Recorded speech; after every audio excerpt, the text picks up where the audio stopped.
ሰማይን የለጎመ ነገስታትን የገሰጸ ደፋር ነብይ። እንኳን አደረሳችሁ። ሁላችሁም ሰብስክራይብ አድርጋችሁ በመጀመር ቪዲዮውን ላይክ በማድረግ ድጋፋችሁን እንድትገልጹልኝ ጠይቃችኋለሁ። ታኅሳስ 1 በዚች ቀን ቅድስት ቤተ ክርስቲያን ከሊቀ ነቢያት ቅዱስ ሙሴ ቀጥላ ርዕሰ ነቢያት ብላ በትልቁ የምታከብረው በተወለደበትም ቀን ብርሃን ዓይን መላእክት ከሰማይ ወርዶ በእሳት መጎናጸፊያ የጠቀለሉት ከልጅነቱ ጀምሮ ንጹሕ ኮስታራና ቁም ነገረኛ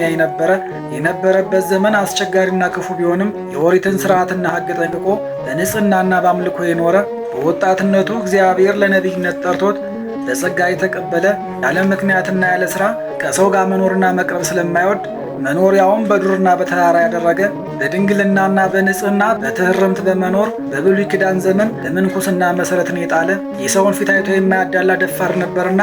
የአባቶችን ርስት አልሰጥም ያለ ኢዝራኤላዊ ናቡቴን በግፍ ያስገደለችውን የንጉሥ አክዓብ ሚስት ኤልዛቤልን ወደ እርሷ በመሄድ ያንቺንም ደም ውሻ ይልሷል ብሎ በድፍረት የገሰጻት፣ በዚህም ምክንያት ልትገድለው ፈልጋ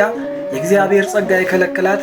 እስራኤላውያን አመፃና ኃጢአትን ግፍና በደልን አብዝተው ለጣዖት በሰገዱ ጊዜ ለ3 ዓመት ከ6 ወር ያክል ሰማይን ለጉሞ ዝናምን ለዘር ጠልን ለመከር እንዳትሰጥ የከለከለ በክፉ አድራጊዎች ላይም ለ2 ጊዜ ያክል እሳትን ከሰማይ ያወረደባቸው ከ850 በላይ የሚሆኑ የሐሰት ነቢያትንና ካህናተ ጣዖትን ተወዳድሮ አሸንፎ አሳፍሮ ያስገደላቸው የሰራዊቷን እመቤት ልጅ የኋላውን ነቢዩ ቅዱስ ዮናስን ከሞት ያስነሳ ለ40 ቀን ያክል ምንም አይነት ምግብ ሳይቀምስ የተጓዘና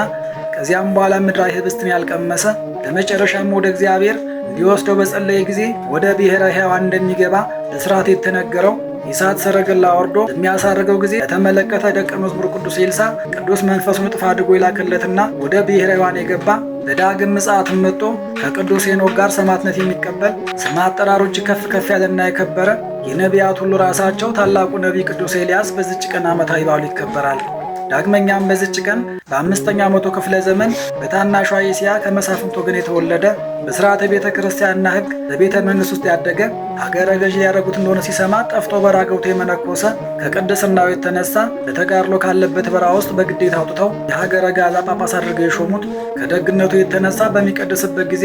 ሥጋ ወደሙ ሲቀየር ባይኑ የሚመለከትና ቅዱሳን መላእክት ያጫውቱት የነበረ ለብዙ ዘመናት በቅድስና ሕይወት ኑሮ በዚች ቀን በክብር ያረፈ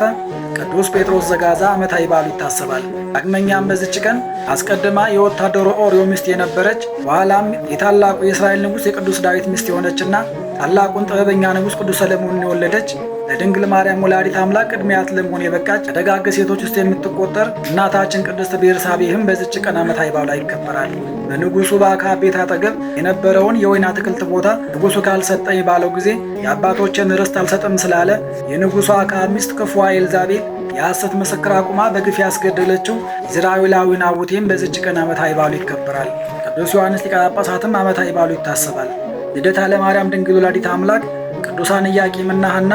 ቅዱስ በርተሎሜዎስ ሐዋርያ፣ ቅዱስ ራጉኤል ሊቀ መላእክትና ቅዱስ ሚልኪ ትሩፋተ ምግባር ደግሞ ወርኃዊ በዓላቸው ይታሰባል። ለእግዚአብሔር ክብር ምስጋና ይሁን። እኛም ቅዱሳኑን አክብረን በስማቸው ምግባር ትሩፋት ፈጽመን በረከታቸው እንድንሳተፍ አምላከ ቅዱሳን ይርዳን።